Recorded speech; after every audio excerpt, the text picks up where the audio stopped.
Bien-aimés dans le Seigneur, le prophète de ce soir, c'est le révérend Eric Senga. C'est un fils de la maison. Il est l'aumônier titulaire de la paroisse de Lista. C'est lui que le Seigneur va utiliser ce soir pour nous parler. Pendant qu'il avance, nous l'accueillons et nous applaudissons le Seigneur. Merci.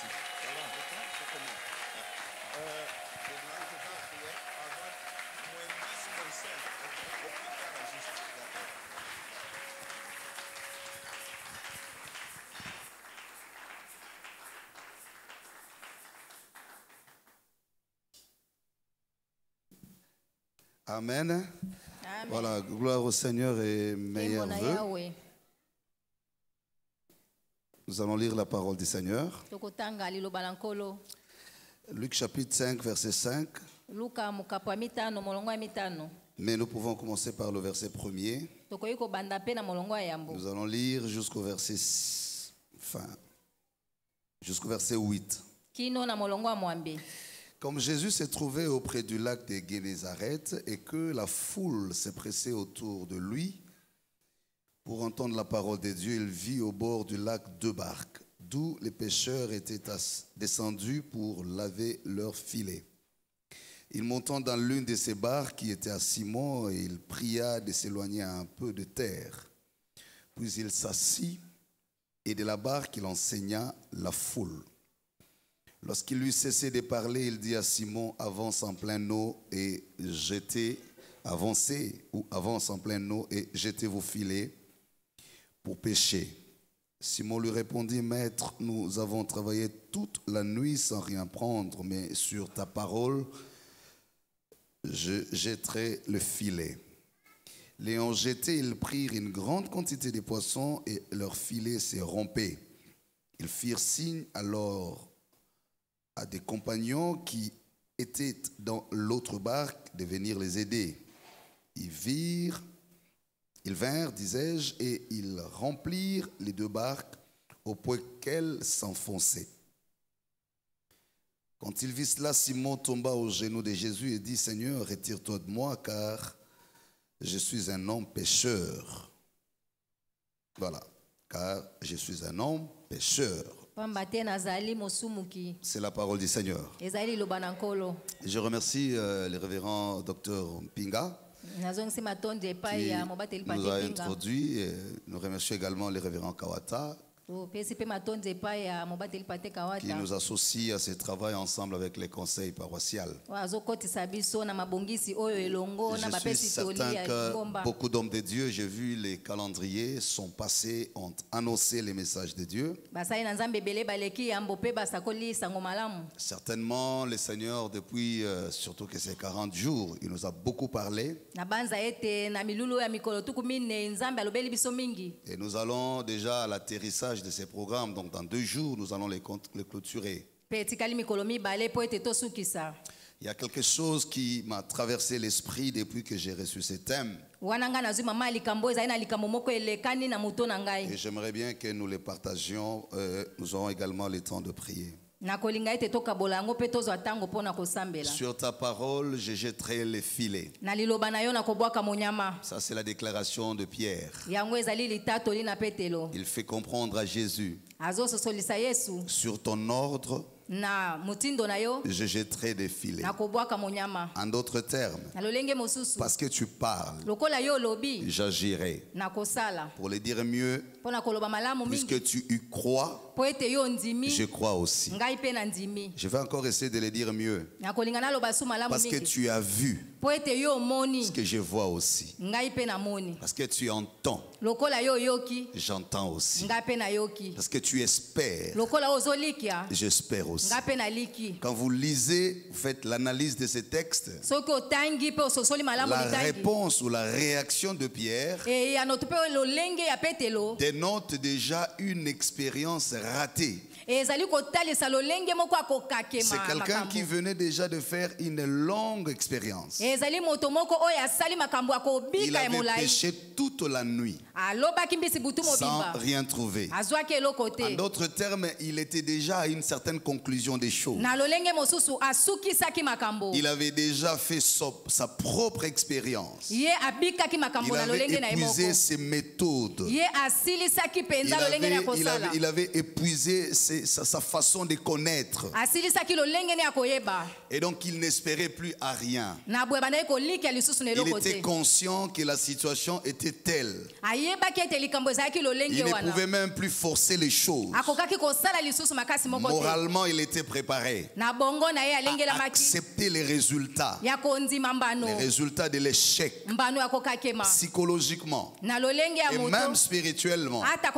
Il était bien d'accord que ce n'était pas son temps, ce n'était pas son opportunité. Je vais le dire bien. Il s'était déjà retiré de la scène de l'histoire. Il s'était déjà mis d'accord sur le fait que cette situation ne lui était pas favorable. La conclusion de Pierre ne le dérangeait plus.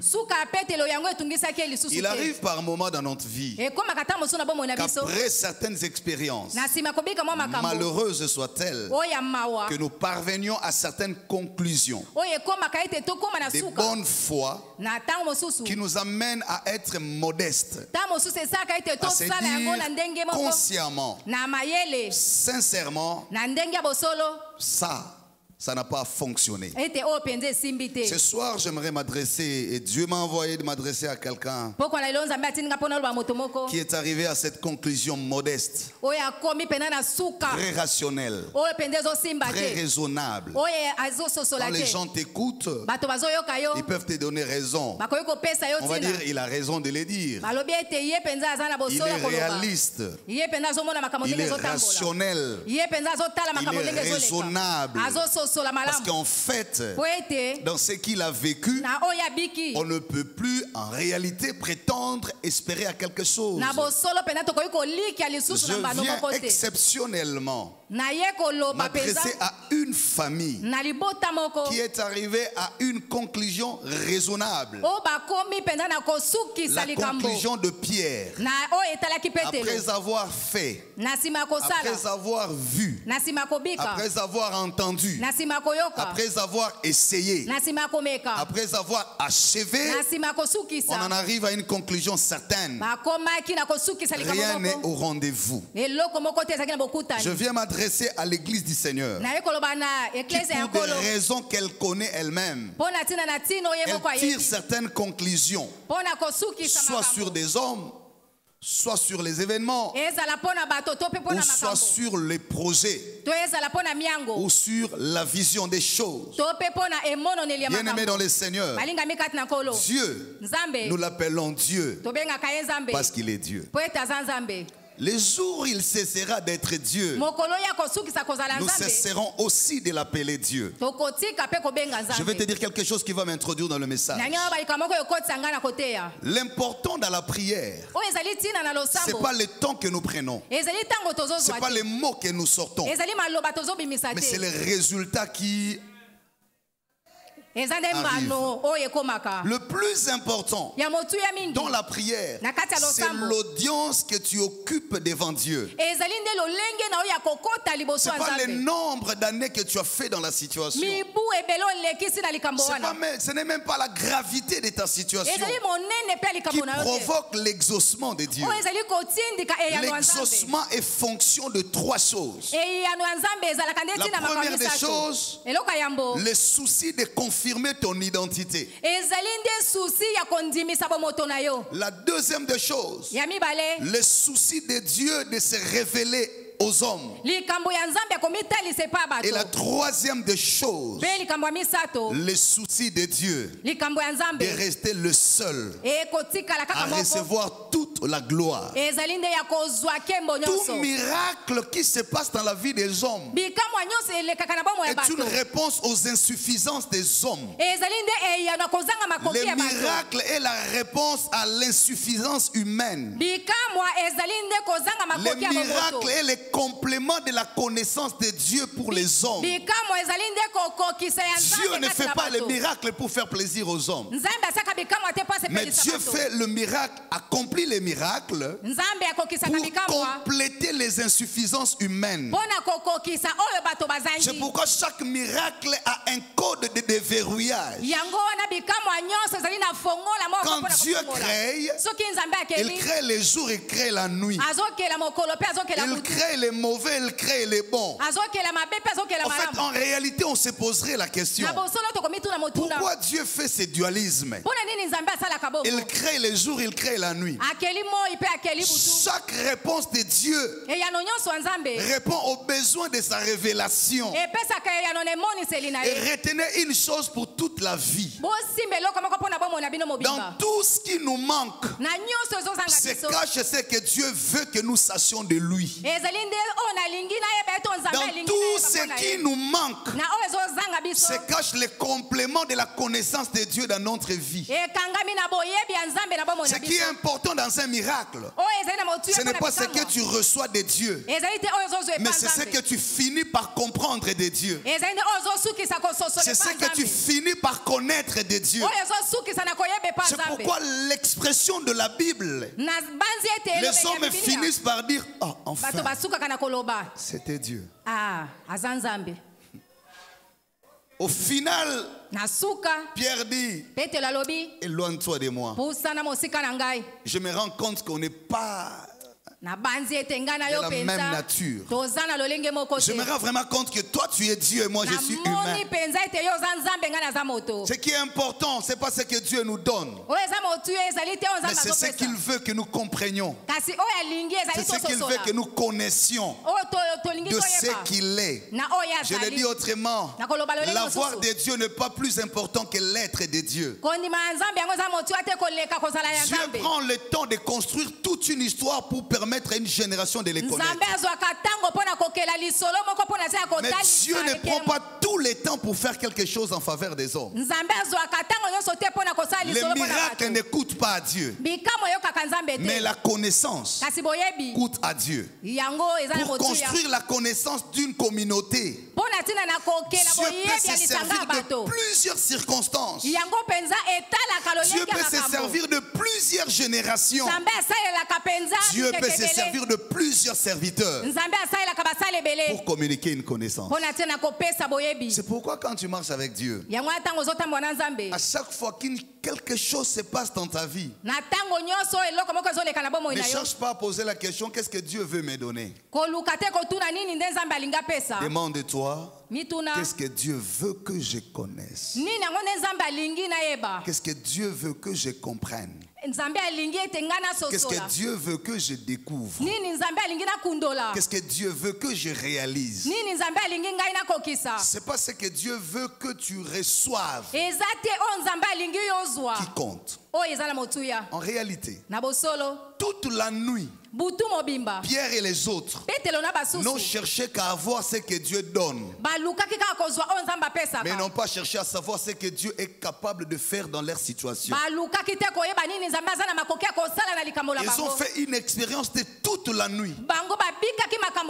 Ils ont cherché, ils ont péché, ils n'ont rien trouvé.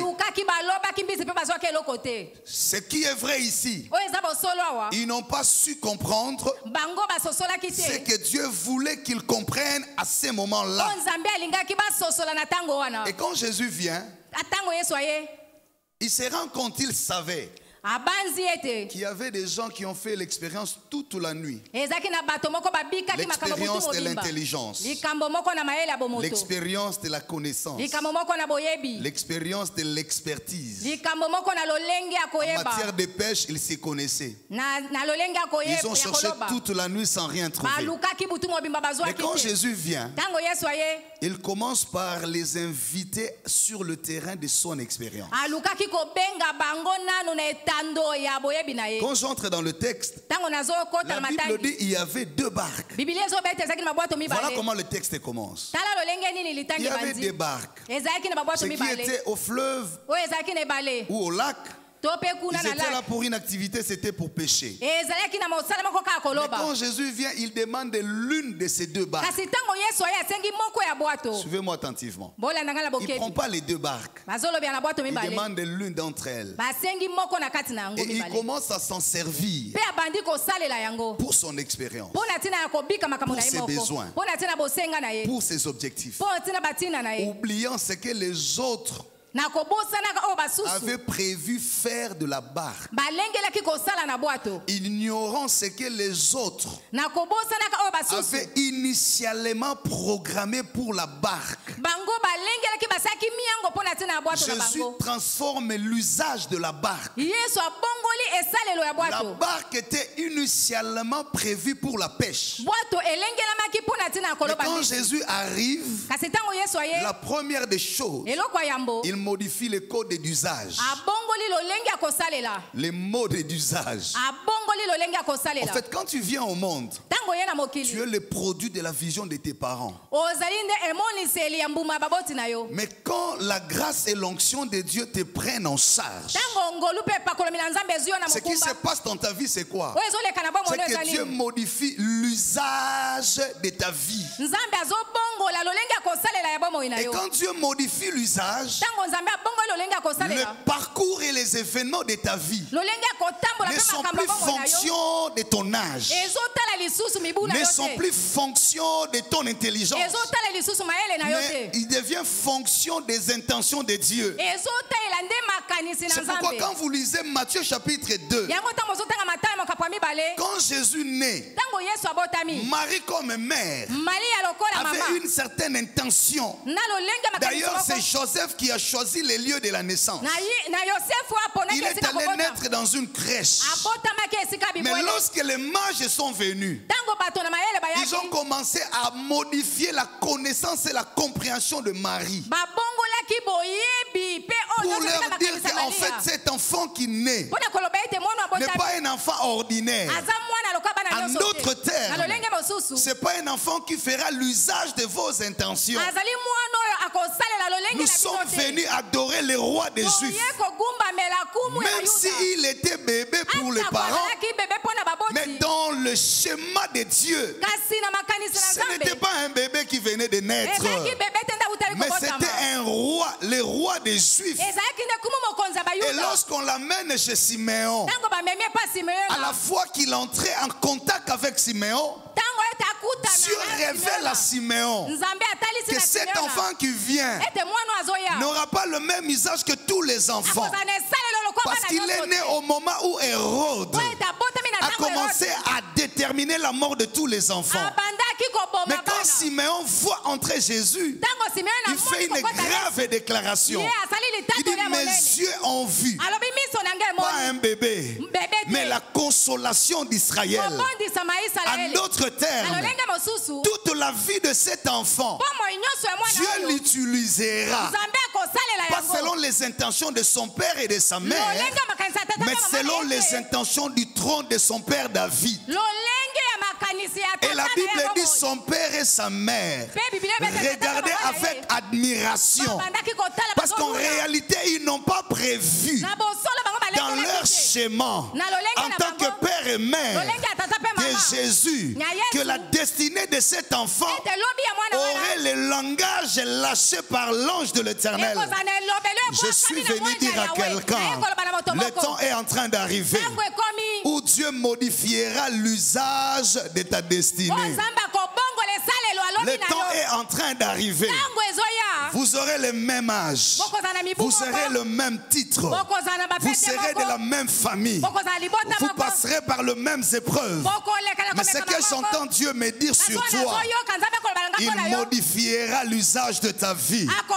C'est pourquoi pendant qu'on sera en train de pleurer tous les enfants, il y aura un fils qui représentera l'exaucement de tous les autres enfants nés dans la même situation que lui, grandi dans la même situation que lui.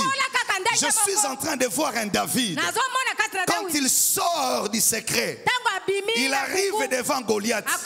Il trouve qu'il y avait une armée initiée et préparée au combat. Le seul soldat qui n'était pas préparé au combat, c'était David. Mais vous savez pourquoi?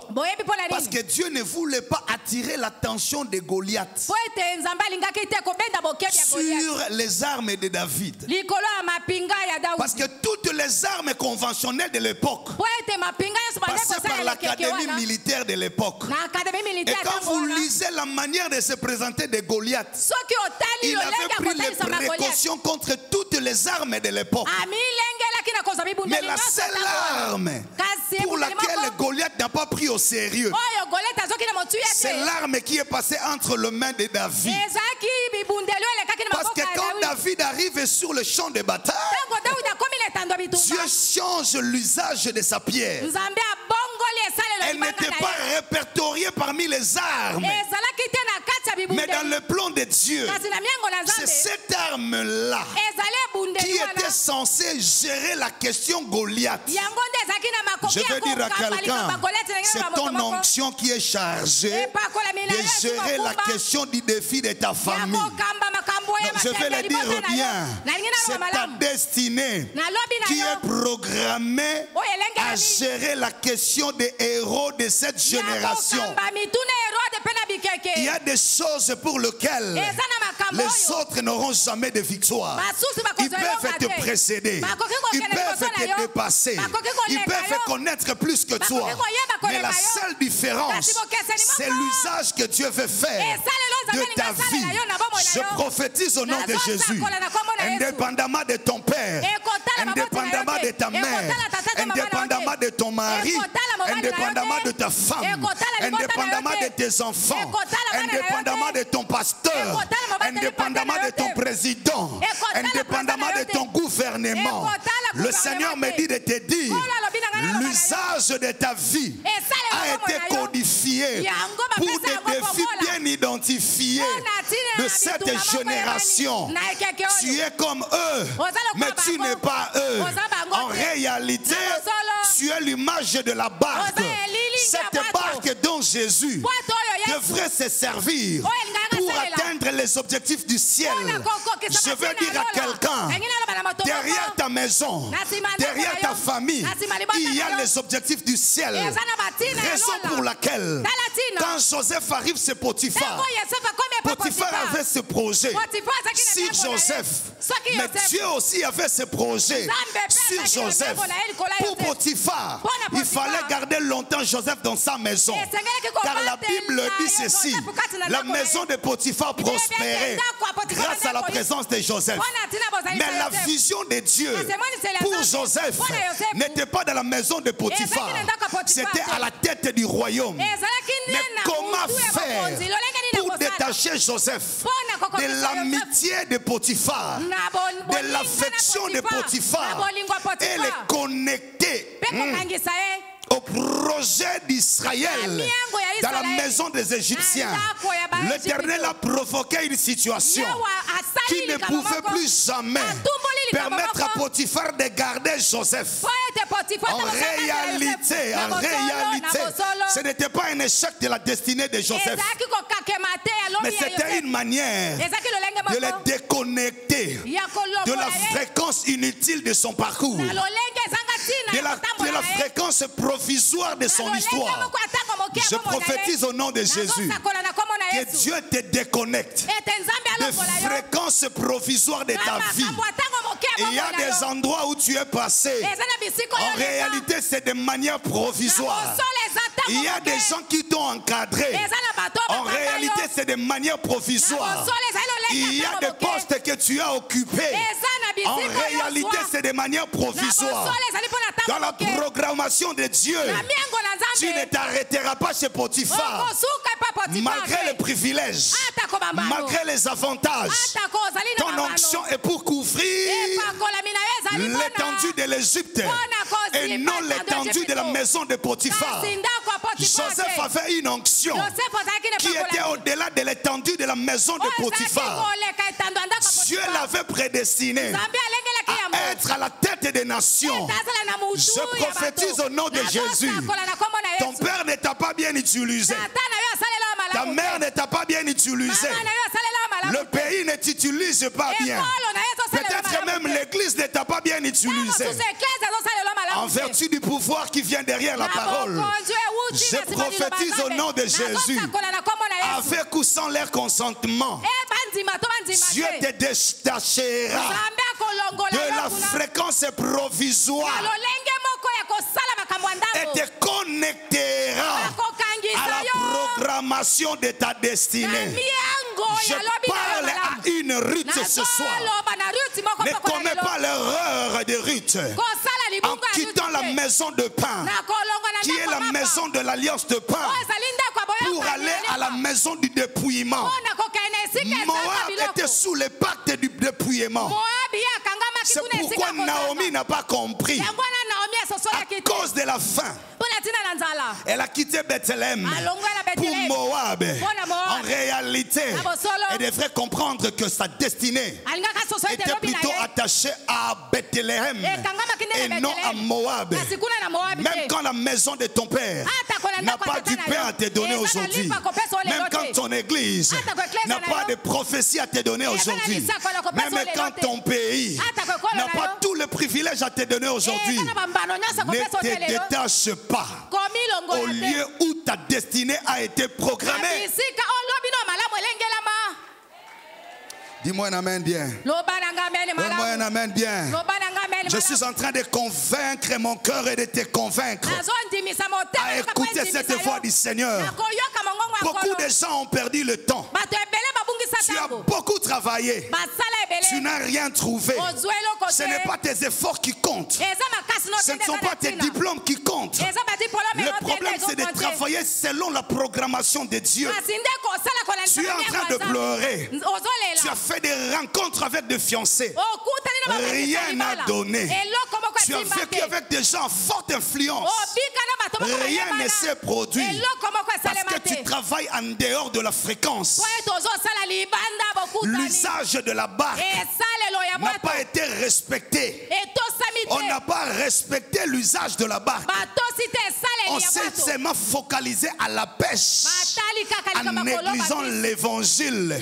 Beaucoup sont en train de pleurer. Pas parce que Dieu ne les aime pas. Non, non, non. Mais parce qu'ils utilisent très mal. Ils utilisent très mal ce que Dieu leur a donné. Ma prière ce soir, que le Saint-Esprit nous aide, qu'il nous ouvre les yeux, qu'il nous ouvre les oreilles à l'approche de 2022. Que tu ne commettes plus l'erreur de 2021 en train de tourner autour de Jésus, mais sans connaître la formule de la guérison qui est cachée dans la robe. Je ne veux plus que tu commettes la même erreur de 2021 en train de bénéficier de l'affection d'Isaac, mais sans découvrir le moment de la libération de la promesse de la bouche d'Isaac. Je ne veux plus que tu commettes l'erreur de 2021 en étant de Bethléem, mais tu recours à Moab pour le secours. Je prie que tu ne commettes plus l'erreur de 2021. Au lieu d'aller à Ninive, tu te précipites à Tarsis. Je prie Dieu que tu ne commettes plus l'erreur de 2021 en étant sous l'atmosphère de Jésus, mais que tu sois tenté à aller au projet de la trahison. Tu ne peux pas être sacrifié sous l'onction de Jésus. Ne commets plus l'erreur de Pierre et de Judas, tout en ayant 3 ans et demi de formation, mais sans être averti de la formule de la croix. Je prie que le Seigneur t'aide à ne plus confier confondre les choses tout en étant consacré pendant longtemps, mais en étant distrait sur la naissance du Messie. Ils savaient les livres de la loi et des prophètes, mais ils n'ont pas su lire l'étoile qui indiquait le temps de la naissance. Tu as la grâce, oui. Ce qui compte, c'est l'usage de la grâce. Je prie que tu ne commettes plus l'erreur de Samson, d'utiliser l'onction pour l'interprétation des énigmes. Je prie que tu ne commettes plus l'erreur de Jacob, en acceptant de travailler pendant 7 ans, tout en ignorant la grâce qui s'attache derrière ton appel. Ne commets plus cette erreur-là de Jacob, en te battant d'obtenir la bénédiction sous le nom d'Ésaü, alors que dans les entrailles on avait bien dit que c'est toi qui domineras. L'usage détermine ton parcours. Aujourd'hui, l'église souffre. Même les disciples ont commis cette erreur. Ils avaient déjà le Saint-Esprit. Ils avaient le pouvoir. Mais le jour où Dieu a décidé d'introduire Paul dans la liste, sur la liste des 12, personne n'a discerné. Parce qu'il pensait que Matthias avait complété le nombre des 12. Or, dans le schéma de Dieu, ce n'était pas Matthias, mais c'était Paul de Tarse. Je suis venu dire à l'église, ne commettez plus l'erreur de la femme du temps de Salomon, en train de dormir de manière à tuer l'enfant et chercher à interchanger l'enfant la nuit. Je parle à l'église ce soir. Ne commettez plus l'erreur de 2020 en confondant les montagnes sur lesquelles il faut faire le sacrifice d'Isaac. Le temps est arrivé où Dieu a besoin de la précision dans l'usage de ton don. Ne confonds pas les choses, ma soeur. Ta beauté n'est pas pour impressionner. Ta beauté obéit à un code précis de Dieu. Ne commets plus l'erreur. En 2022, ce qui va s'opérer, je l'ai dit comme prophète de Dieu, la vitesse des miracles de Dieu dépendra de la maîtrise de l'usage. La femme de la perte de sang avait l'avantage sur tout le monde parce qu'elle avait compris l'usage de la robe de Jésus. Elle a compris qu'elle était la clinique mobile. Bartimée avait compris l'usage de l'identité de Jésus. La Bible dit la foule entourait Jésus. Lui comme aveugle ne voyait pas Jésus. Lui comme aveugle ne suivait pas Jésus. Mais il savait qu'il y avait un nom codifié, fils de David, qui veut dire c'est lui qui vient au nom de la tribu de Juda pour restaurer le faible. Tout le monde est crié. Mais Bartimée n'a eu qu'une seule occasion. Il n'a pas touché Jésus. Il n'a pas vu Jésus. Il n'a pas suivi Jésus. Mais il a su utiliser l'usage. Si Pharaon a désigné Joseph, c'est par connaissance de l'usage de son don. Il n'avait jamais confondu sa destination. Même quand il avait tous les privilèges de Potiphar, il savait une chose. Moi, Dieu m'appelle pour déverrouiller les songes des rois. Je ne ferai jamais de mon escale ma destination. L'usage de la barque, c'est pas le problème de la barque, c'est la manière dont tu l'utilises. Ta précipitation, ta jalousie, ton envie, tes désirs sont en train de changer l'usage de ton onction. Dieu m'a dit d'insister encore ce soir. C'est pas ton diplôme qui te rendra grand. C'est pas ta beauté qui te rendra grand. Ce n'est même pas ta connexion avec les régimes en place qui te rendra grand. Non, non, non. Ce qui te rendra grand, c'est l'usage de ta grâce. Quand tu les comprendras, tu n'envieras personne. Tu n'entreras jamais dans le champ de personne. Tu ne seras pas suiviste. Tu ne seras pas complexé.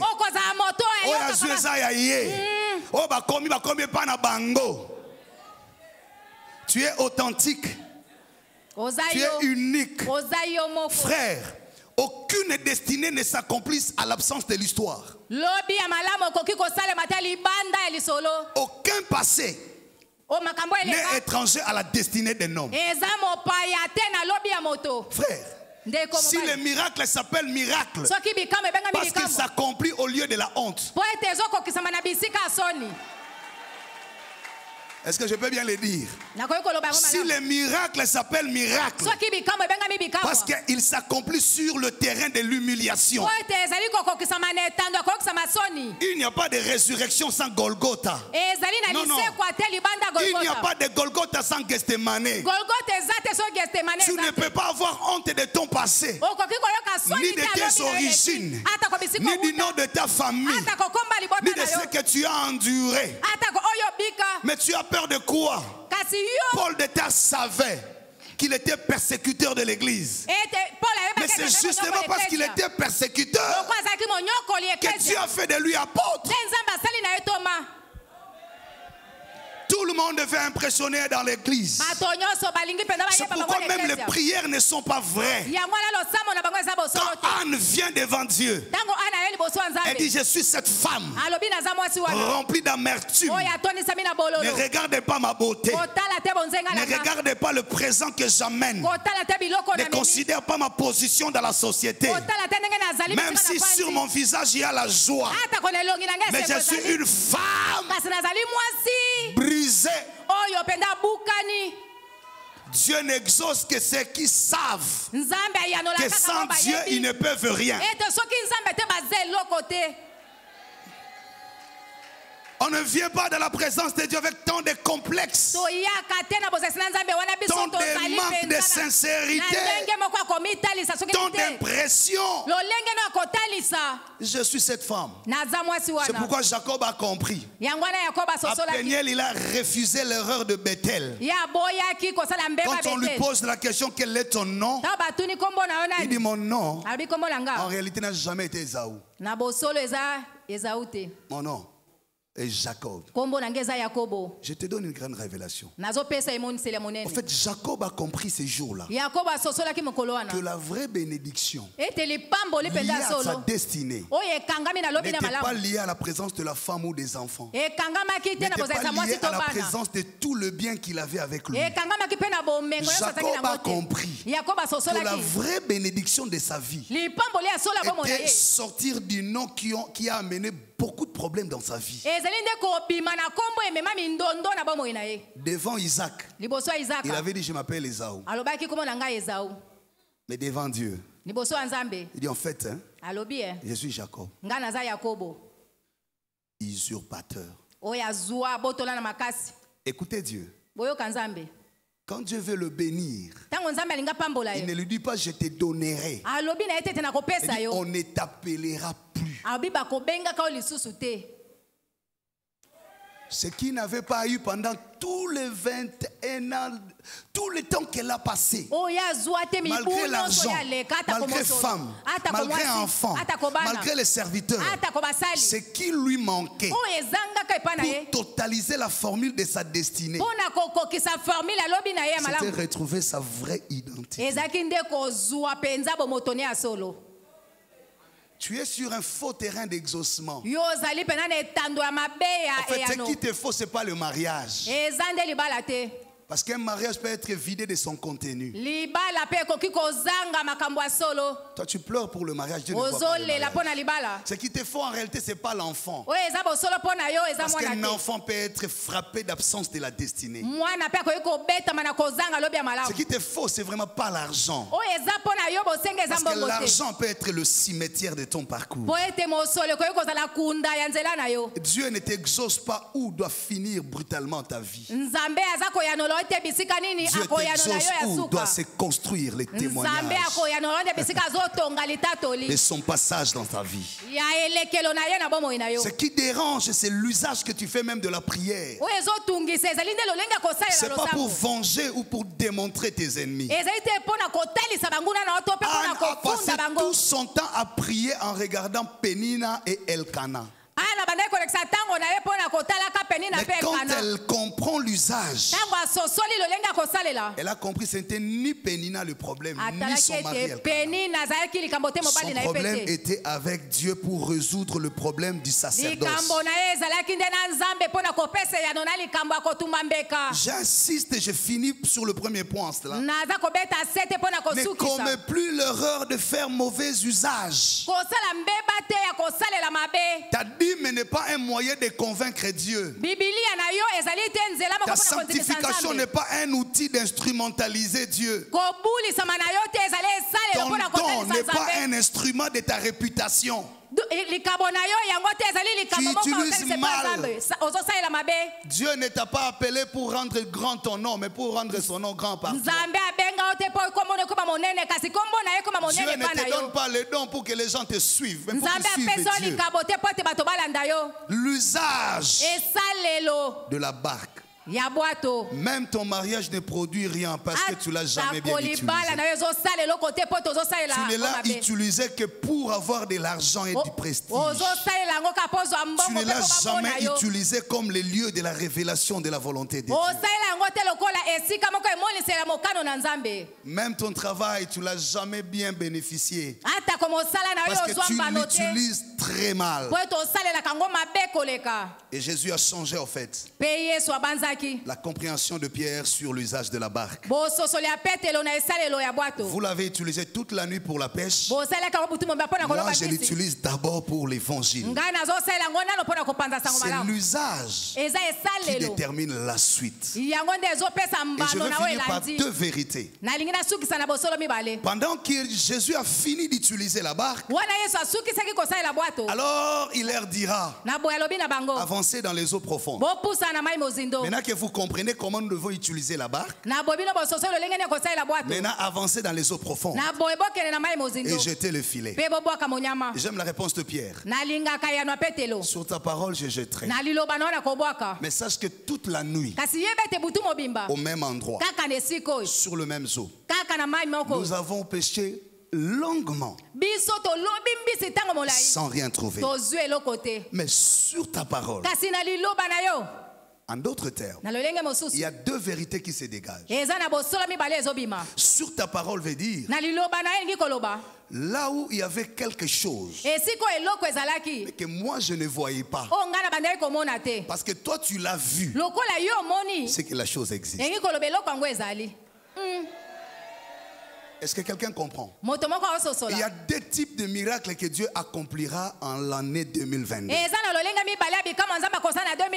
Au même endroit, le même sacrifice, la même capacité, le même potentiel n'a rien produit. Et quand Pierre regarde Jésus, il dit: mais sur ta parole, parce qu'à ce même endroit, moi je n'ai rien vu, moi je n'ai rien entendu, moi je n'ai rien palpé, moi je n'ai rien expérimenté.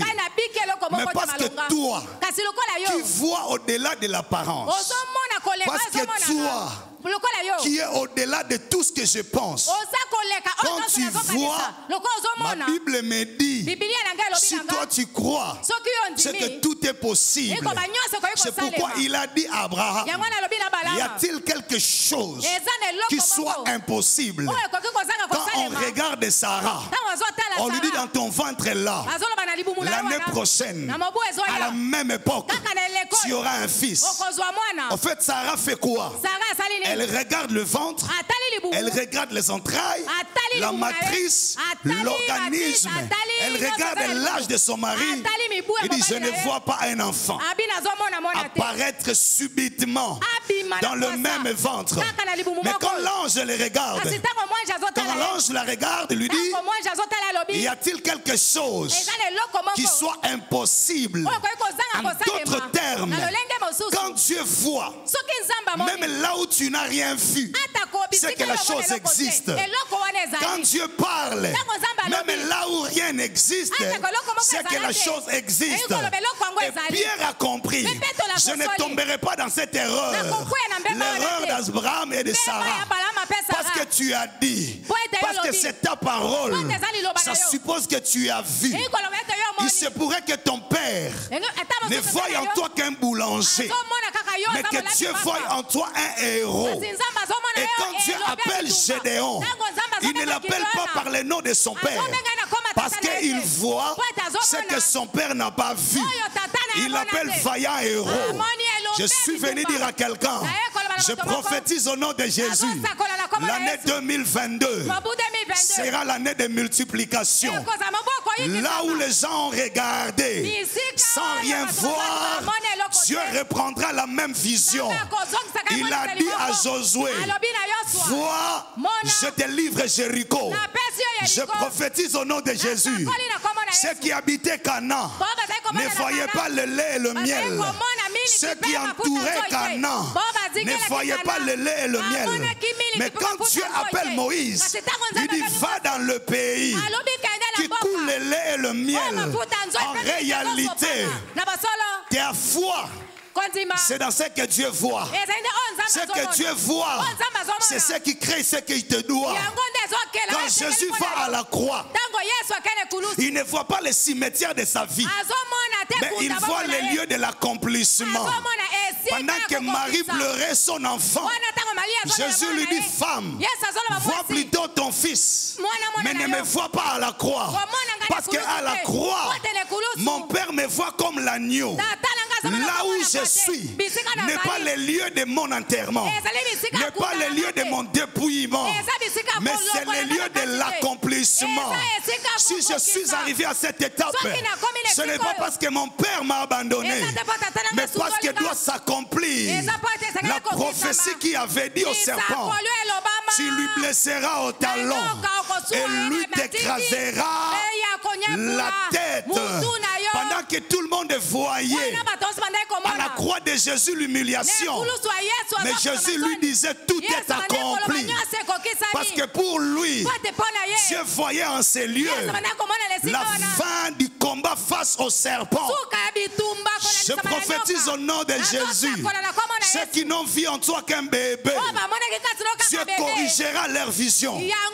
Quand les mages arrivent, ils regardent Jésus. Sa mère le portait comme un bébé. Mais les mages lui ont dit, nous sommes venus adorer le roi. Tu ne seras plus ce que les hommes ont vu de toi. Tu deviendras ce que Dieu voit en toi. Que tu dises amen ou pas amen, je le déclare au nom de Jésus. L'année 2022, Dieu corrigera la vision. Dieu corrigera les regards. Ceux qui t'ont regardé comme un être fini, je les réinviterai. Je les réinviterai. En 2022, ils te regarderont. Ils ne reconnaîtront plus ce qu'ils avaient vu avant. Pierre a dit ceci, dans la même eau, dans la même rivière, parce que toi tu en as vu le poisson, ce que les poissons sont là. Je dis à quelqu'un, dans ton ventre il y a des jumeaux, dans tes ventres il y a des triplés, dans ta vie il y a la couronne, dans ton ministère il y a l'onction. Même quand eux ne le voient pas, mais Dieu le voit. À partir de maintenant, sors de la vision du monde, entre dans la vision de Dieu sur ta parole, parce que Dieu t'a dit 2022 il commencera avec toi un nouveau parcours. Peu importe ce que tu as connu, ma Bible me dit ceci, ne vous souvenez plus des événements passés. Quand Jésus approche de la tombe de Lazare, tout le monde voyait les morts, tout le monde voyait les décomposés, tout le monde sentait l'odeur. Mais Jésus leur pose la question, où l'avez-vous mis? En d'autres termes, Je ne le vois pas comme vous. Pour vous, il est mort. Pour moi, il dort. Pour vous, il sent. Pour moi, il témoignera. Pour vous, il est décomposé. Pour moi, il rassemblera les âmes. Je prophétise au nom de Jésus. Aïe, aïe, aïe, aïe, aïe. Dieu changera le regard sur la même famille. Là où tout le monde est souhait. Là où la malédiction planait. Tu ne changeras pas de famille. Tu ne changeras pas de démarche. Tu ne changeras pas de diplôme. Avec la même grâce. Sur le même terrain. Là où tu as connu la honte. Là où tu as connu l'humiliation. Là où tu as connu les mauvais témoignages. C'est là que Dieu réparera.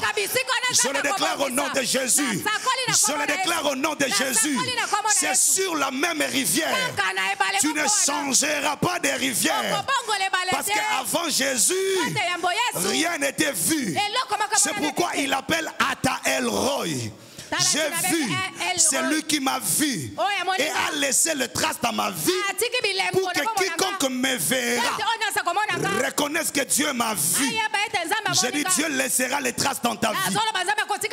Je dis bien Dieu laissera les traces dans ta vie. Il y a des gens qui t'ont vu avant. Le 40 jours, je prophétise au nom de Jésus. Le 40 jours sera comme le tombeau de Jésus. Quand Marie venait, elle venait pour embaumer le garçon de 33 ans. Mais quand il sort du tombeau, il rappelle à Marie, femme, tu ne peux pas t'approcher de moi. Si la première tunique pouvait être tirée au sort, mais la seconde tunique n'a pas l'âge de l'enfant qui est né de toi. La seconde tunique a l'âge de celui qui s'appelle Je suis, celui qui existe. Il voulait dire à Marie, celui que tu vois maintenant, ce n'est plus l'enfant que tu as pris. À partir de 0 jusqu'à 30 ans, celui-là est mort. Et celui qui ressuscite s'appelle le roi de gloire. Tu ne peux pas t'approcher, tu ne peux pas toucher, ni à sa robe. Et quand Jésus voit les disciples, il ne les appelle plus amis, il les appelle petits enfants pour leur dire, je n'ai plus l'âge que vous connaissiez à moi, je n'ai plus 33 ans, mais j'ai retrouvé l'âge de mon existence. En réalité, celui qui vous parle est celui qui est le créateur. Et devant lui, il n'y a ni adulte, ni parents, ni vieillards. Quand tu les regardes, il les appelle petits enfants parce qu'il avait retrouvé l'identité de sa destinée. Je déclare au nom de Jésus, tu retrouveras l'identité de ta destinée. Ce qu'on voyait en toi, ce quémandeur de la rue, cette prostituée de la génération, Dieu changera cela. La deuxième chose, et je finis par là. Quand il dit sur ta parole, il veut en fait te dire, même s'il n'y avait pas de poisson, en réalité il n'y en avait pas. Mais parce que tu as parlé, du fait que dans ta parole, il y a la création. Quand tu parles, tu crées. Et puisque tu viens de parler, même là où il n'y avait rien, je crois que maintenant, à partir de maintenant, différemment de hier, puisque tu viens de parler, même si le médecin venait de me confirmer que le cancer est déclaré, à partir de maintenant, que tu es en train de prier avec moi, tu te lèves de là où tu es. Tu te lèves de là où tu es. Et nous allons faire cette prière pendant quelques minutes. Et je reviendrai encore demain. Nous aurons le temps d'exhorter. Et nous prierons, nous ferons un service demain. Pour aujourd'hui, je veux que tu te tiennes debout. Tu vas dire à Dieu deux choses. Identifie ton camp. Je travaillais, je n'avais rien vu. Sur ta parole, puisque tu as vu ce que je vois aussi. Deuxièmement, je sais que là où j'étais, en principe, il n'y a rien. Et il ne devrait rien y avoir. Mais puisque tu as parlé sur ta parole, je commence à opérer. Prie au nom de Jésus. Prie au nom de Jésus. Prie au nom de Jésus. Aujourd'hui, tu pries d'abord à cette allure. Demain, nous allons revenir encore. Aujourd'hui, parle à Dieu. Dis-lui, je sais. Je l'entends travailler sur ça. Je me suis longtemps débattu sur ça. Mais je n'ai jamais reçu. Je n'ai jamais obtenu gain de cause. Dieu t'a parlé de la manière de faire usage. Dis à Dieu, j'avais mal utilisé. Maintenant que j'ai entendu, tout commence avec toi maintenant. Maintenant que j'ai entendu, tout commence avec moi maintenant. Considère que c'est les 40 jours. Ce sont ces 40 jours qui commencent avec toi quelque chose d'autre sur ta parole. Parce que tu viens de parler. Je ne voyais rien. Je n'entendais rien. Maintenant que toi tu entends, j'entends aussi.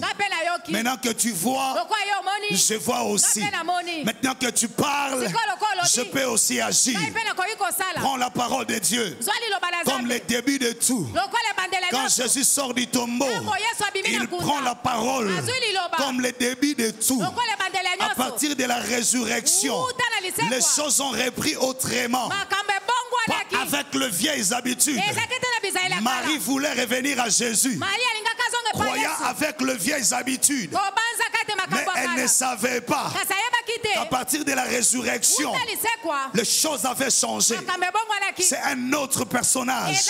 C'est un Dieu manifesté. On ne pouvait plus le toucher comme autrefois. On ne pouvait plus s'en approcher comme autrefois. Considère aussi dans ta vie que ça c'est le début de ta résurrection. Les choses sont en train de changer. Ce qui va se passer maintenant, jusque dans la suite, sera différent de ce qui était avant. Dis à Dieu parce que tu as dit sur ta parole, dans la vie de mon mari, dans la vie de mes enfants, dans la vie de ma femme, dans ma propre vie, il y a quelque chose qui commence aujourd'hui. À partir de ce soir, dis à Dieu sur ta parole. Avant j'ai agi, tu n'avais pas parlé. Comme ta parole est sortie, elle devient la boussole, le début de tout. Elle crée les opportunités, elle crée les rencontres, elle favorise l'histoire. À partir du moment où tu parles, parce que tu as dit jette le filet, même les poissons ont écouté, même les poissons s'organisent à se ranger du côté du filet. Je suis venu dire à quelqu'un, quand Dieu parle, la promesse crée les opportunités. La promesse arrange les rencontres. Tu verras de nouvelles rencontres à l'année 2022, différemment de ce que tu as rencontré. Je dis à quelqu'un, puisque la parole est sortie, elle favorisera de nouveaux positionnements, ce qui n'était pas avant. Maintenant, entre dans cette parole et commence à prier. Dis Seigneur, tu viens de parler. Puisque tu as parlé de nouvelles opportunités que je n'ai pas vécues en 2021, de nouvelles faveurs que je n'ai pas reçues en 2021. Oublie ce qui est passé. Oublie les échecs. Pierre a dit c'est toute la nuit. Toi c'est toute l'année. Tu as cherché 2021. Tu es entré partout. Tu as toqué partout. Tu as tenté partout. C'est toute l'année. Tu n'as rien trouvé. Oublie l'année passée. Rentre maintenant en 2022. Tu es en train d'amener de nouvelles opportunités qu'on n'a jamais utilisées, qu'on n'a jamais sondées, qu'on n'a jamais contrôlées. Prie et dis à Dieu, donnez-moi l'année 2022. Donnez-moi l'année 2022. avec des nouvelles rencontres. Toutes les rencontres ont échoué. Beaucoup de rencontres ont échoué. Mais sur la parole de Dieu, il organisera des nouvelles rencontres. Je suis en train de voir quelqu'un rencontrer des gens en 2022. Je te vois sortir du pays. Je te vois aller loin. Je te vois s'asseoir autour d'une table avec des gens que tu ne connaissais pas avant, que tu n'avais jamais fréquenté. Aussi vrai que l'Éternel est vivant. Et cette parole est venue de lui. Pendant que tu pries, je prophétise. Je vois de nouvelles entreprises s'inviter au Congo qui n'ont rien à voir avec ta carrière, avec ton parcours. Je vois quelqu'un venir devant toi qui n'a rien à voir avec ton parcours. Avec ton parcours, lui vient et te considérera à partir du moment où il te rencontrera. Je suis en train de voir, de la même manière où je parle, de nouvelles opportunités arriver dans cette église, des fonctions qui arrivent, qui n'ont rien à voir avec ce que tu as fait les années antérieures. Je suis en train de dire à quelqu'un, quand la parole sort, elle s'amène avec ses opportunités, elle s'amène avec ses possibilités, elle s'amène avec ses sensibilités, elle s'amène avec ses connexions. Je dis à quelqu'un, parce que Dieu vient de parler, tu feras le parcours de Joseph. Tu rencontreras des gens qui ne seront ni de ta tribu, ni de ton niveau, ni de ton parcours, ni de ton diplôme. Il y a quelqu'un qui est en train de pleurer pour son travail. Tu es en train de voir les opportunités s'éloigner. D'ailleurs, même quand tu venais ici, tu es en train de prendre des dispositions parce que tu as vu les opportunités d'être arrachées. Ainsi me dit Dieu, en tant que prophète de Dieu, l'année 2022, Dieu attirera de nouvelles opportunités dans le même domaine, dans le même travail, là où tu pensais arriver à la porte des sorties. Tu rencontreras ton Isaac, la chose qui te remettra sur la scène. Pierre s'est préparé à quitter le lac. Pierre s'est préparé à quitter la barque. Mais quand il a vu le poisson, il l'a traîné dans l'eau.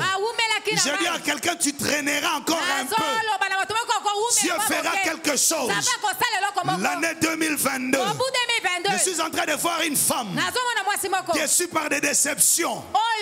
Elle est en train de prendre des décisions parce qu'elle considère que rien ne se fera. Ainsi dit Dieu, je te le prophétise, Dieu permettra une nouvelle rencontre. 2022, l'année des rencontres, l'année des rencontres, l'année des rencontres, l'année des rencontres. Dieu me dit d'insister, l'année des rencontres. Samuel dit à Saül, quand tu m'auras quitté, tu rencontreras des hommes descendant du haut lieu avec des tambourins et des luttes. Tu rencontreras la garnison des prophètes. L'esprit des prophètes te saisira. Tu seras identifié dans la garnison comme eux. Je prophétise au nom de Jésus. Quand tu quitteras ce soir, tu rencontreras la garnison des décideurs de ce pays. Je le décide au nom de Jésus. Parce qu'il m'a donné le pouvoir. Ce que nous décidons sur la terre est accepté dans le ciel. Je le déclare au nom de Jésus. Tu rencontreras l'homme qui parle à l'oreille du chef. Comme Joseph l'a rencontré. Que tu dises amen ou pas amen. Je libère ce que Dieu me dit de dire. Tu es en train de prier sous cette atmosphère. Tu pries dans la prophétie. Dieu te rapprochera de celui qui parle à l'oreille du chef. Pas de manière physique, mais de manière surnaturelle. Celui qui dira à Pharaon, je connais un jeune hébreu. Il n'est pas de notre tribu. Il n'a pas notre niveau. Il n'est pas fonctionnaire du royaume. Il a un casier judiciaire noir. Mais ce qui est vrai, il détient quelque chose. Il faut l'écouter. Je dis, tu rencontreras. Pendant que je parle, tu pries parce que je finis. Tu pries parce que je finis. J'arrête dans 4 minutes. Je dis 2022. Dieu réparera le dégât que le diable a laissé dans ta vie. Là où tu as fait longtemps, les dégâts de Golgotha étaient réparés dans le tombeau. Le dégât de Golgotha était réparé dans le tombeau. Je prophétise au nom de Jésus. Dieu réparera le dégât que le diable a laissé dans ta vie. On prend la tunique, on prend la robe, on met la couronne d'épines, on perce le main, on perce les côtés. On a laissé un corps qui a subi les dégâts. Mais dans le tombeau, le premier jour, le deuxième jour, le troisième jour, Dieu a réparé le dégât de Golgotha. Là où il y avait la couronne d'épines, il a mis la couronne de la gloire. Là où les clous étaient entrés, il a mis les sceaux de meurtrissure pour la guérison de l'humanité. Là où les côtés étaient percés, il a ouvert le robinet du salut. Je dis, Dieu réparera le dégât de Golgotha. Il a laissé le diable faire ce qu'il a fait. Il a laissé les sorciers faire ce qu'ils ont fait. Parce qu'il savait, il réparera. Il réparera. Je prophétise au nom de Jésus. Dieu réparera le dégât de Golgotha. Le dégât des 11 ans d'écoulement de sang était réparé par la robe de Jésus. Je prophétise au nom de Jésus. Le dégât de la décomposition de Lazare était réparé par la résurrection. Le dégât de la stérilité de Sarah était réparé par la venue d'Isaac. Dieu réparera le dégât de ton parcours, le dégât de ton passé, le dégât de ta famille, le dégât de ton mari, ce qu'on a laissé sur ton corps, ce qu'on a laissé sur ta vie, ce qu'on a laissé sur ton témoignage. Je prophétise au nom de Jésus. Le dégât de la femme de Potiphar était réparé par la robe de la primature. Je prophétise au nom de Jésus. Il y a quelqu'un qui a subi les dégâts de la méchanceté des hommes, de l'hypocrisie de l'homme, de la haine des hommes. Ne te bats plus avec personne. Reviens devant le trône de Dieu. Il réparera. Aïe aïe aïe, je dis il réparera le dégât de ta santé. Aujourd'hui on parle du cancer. Le dégât de la santé. Golgotha les réparera.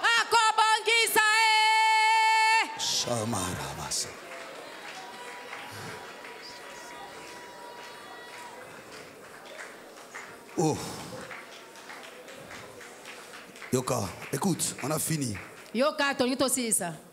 Tu vois là, on s'est arrêté, c'est par là qu'on va commencer. Ce soir, tu sors avec cette pensée. Dieu réparera les dégâts de Golgotha. Les dégâts que tu as subis toute la nuit sans rien trouver. La parole de Dieu réparera ces dégâts. Si cette parole est de Dieu, et si Jésus est réellement Dieu, il ne te laissera pas avec les dégâts. Acclame le Seigneur.